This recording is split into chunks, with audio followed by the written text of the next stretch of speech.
매일 아침 하나님과 함께 누리는 하늘의 양식 오늘 만나.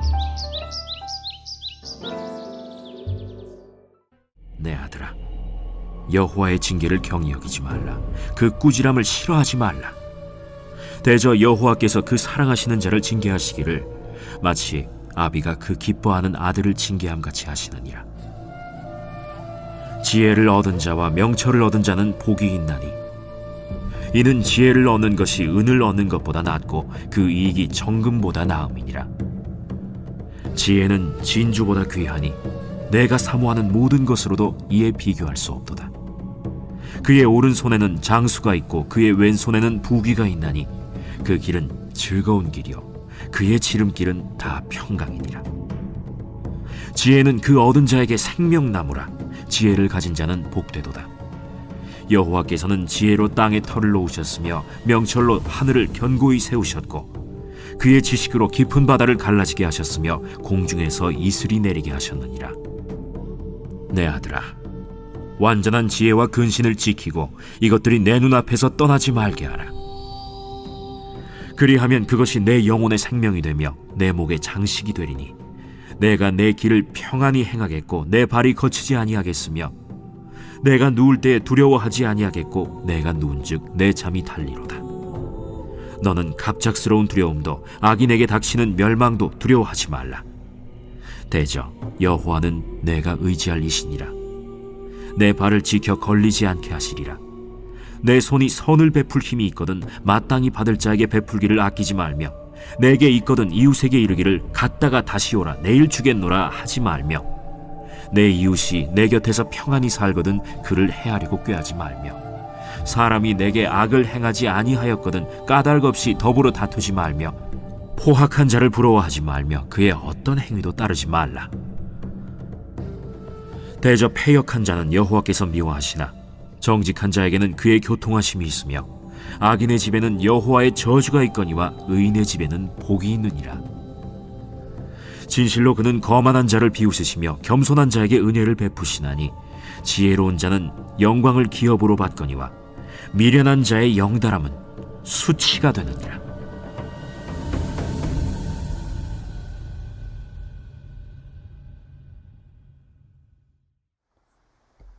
오늘 본문은 지혜가 얼마나 중요한지에 대해서 교훈하고 있는 본문입니다. 14절의 말씀을 보시면 지혜를 얻는 것이 은을 얻는 것보다 낫고 그 이익이 정금보다 나으니라 라고 얘기합니다. 은과 금보다 훨씬 나은 것이 바로 지혜라고 오늘 본문은 우리에게 바르게 교훈하고 있습니다. 그리고 오늘 본문은 지혜가 단순히 물질적인 복보다 중요한 것이다 라고 대해서 말하기보다는 생명을 주는 나무라고 비유하고 있음을 우리는 확인할 수 있습니다. 18절에 보면 지혜는 그 얻은 자에게 생명나무라 지혜를 가진 자는 복되도다 라고 얘기를 하죠. 에덴 동산에 있었던 생명나무처럼 지혜는 우리에게 생명을 주는 아주 귀한 나무라는 것입니다. 더 나아가서 오늘 본문은 하나님의 창조 섭리에 빗대어서 이 지혜를 설명하고 있습니다. 그래서 19절부터 보시게 되면 여호와께서는 지혜로 땅에 털을 놓으셨으며 명철로 하늘을 견고히 세우셨고 라고 시작하죠.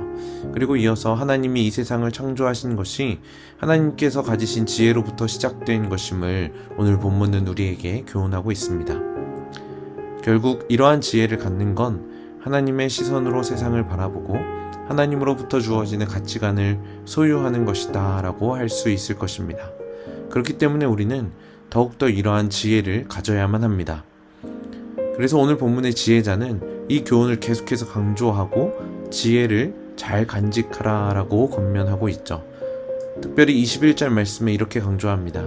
내 아들아, 완전한 지혜와 근신을 지키고 이것들이 내 눈 앞에서 떠나지 말게 하라. 지키고 떠나지 말게 하는 것이 우리가 해야 할 마땅한 사명임을 우리는 기억해야 하는 것입니다.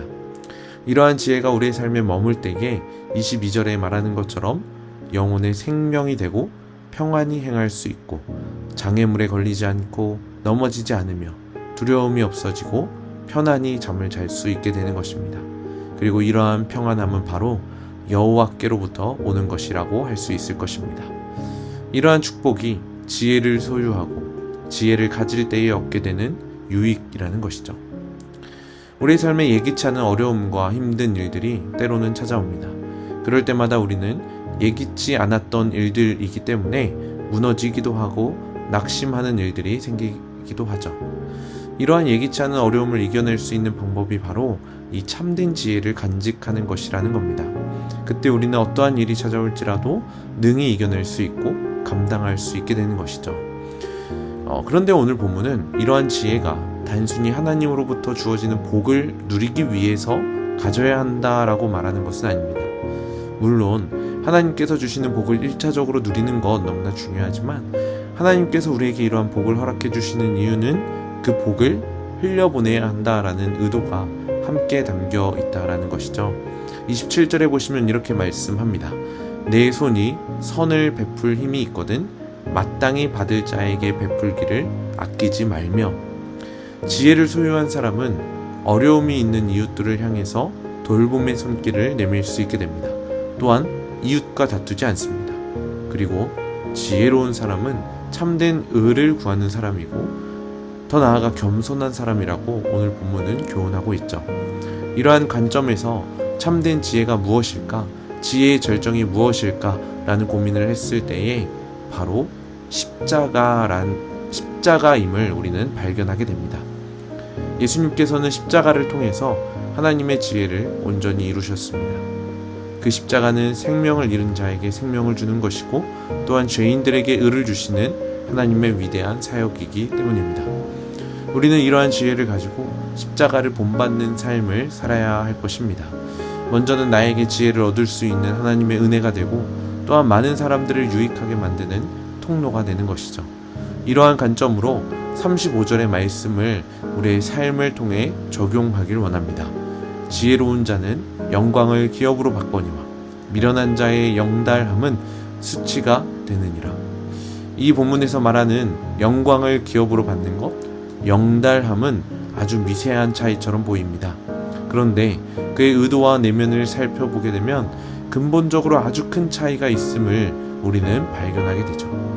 마치 고린도전서에서 고백했던 것처럼 십자가의 도가 멸망하는 자들에게는 미련한 것이요 구원을 받는 우리에게는 하나님의 능력이라 이렇게 얘기했던 것처럼 같은 십자가와 같은 하나님의 은혜를 바라보지만 누구에게는 미련한 것이고 누군가에게는 하나님의 능력이 된다라는 것이죠. 우리에게 주신 이 십자가의 은혜가 오늘 우리의 삶 가운데 하나님의 능력이 되길 축복합니다. 무엇보다 하나님의 영광을 기업으로 받으셔서 그것을 삶을 통해 누리시는 그러한 삶을 살아가시는 성도님들 되시길 축복합니다. 그래서 은보다 금보다 훨씬 귀한 하나님의 지혜가 오늘 우리의 삶의 여정 가운데 가득하길, 그러한 축복의 은혜를 누리시길 주님의 이름으로 간절히 축복합니다.